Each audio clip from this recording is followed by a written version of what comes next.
तुर्की आरो सिरियायाव गिख्रंथाव बांग्रि मावनाया दिनैजों 12 सान जालांबाय। नाथाय दासिमबो बांग्रिनि सिलिंखाराव खोबसिन जानाय सुबुंनि गोथै देहाफोरखौ बोखांगासिनो।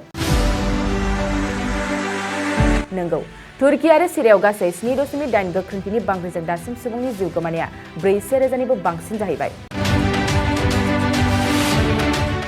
नाथाय सोमोनांथाव बाथ्राया बेसोदि गासै 278 घन्टा समनि उनावबो दिनै रैखाथि हान्जाया सासे सुबुंखौ गोथाङै दिहुननो हाबावदों। सुलुंनि बादिब्ला 45 बोसोर बैसोनि सासे सुबुंखौ गंसे थेर-बेथेर जानाय बिल्डिंनिफ्राय दिहुननो हायो। बांग्रि मावनायनि गासै 12 साननि उनाव सुबुंखौ गोथाङै दिहुननो हानाया रैखाथि हान्जानि मोनसे गिदिर जाफुंसारनायबो जादों। गंसे बिल्डिंनिफ्राय गोथाङै दिहुननो हानाय सुबुंनि मुंखौ यासिनग्लु होननानै मिथिनाय जादों। ओरैहाय तुर्कीनि लेङाइ हादरगिरि अक्टेआ बे बांग्रियाव सुबुंनि जिउ गोमानाया अनजिमाखौ आरो बारायबावनो हागौ होननानै फोरमायदों। दासान्दि रैखाथि हान्जाया बांग्रिजों थेर-बेथेर जानाय बिल्डिं न'-बांफ्राव सान-हर नागिरबाय थानायजों सासेनि उनाव गुबुन सासे सुबुंखौ खैफोदनिफ्राय गोथाङै दिहुननो हानायाव जाफुंसारदों।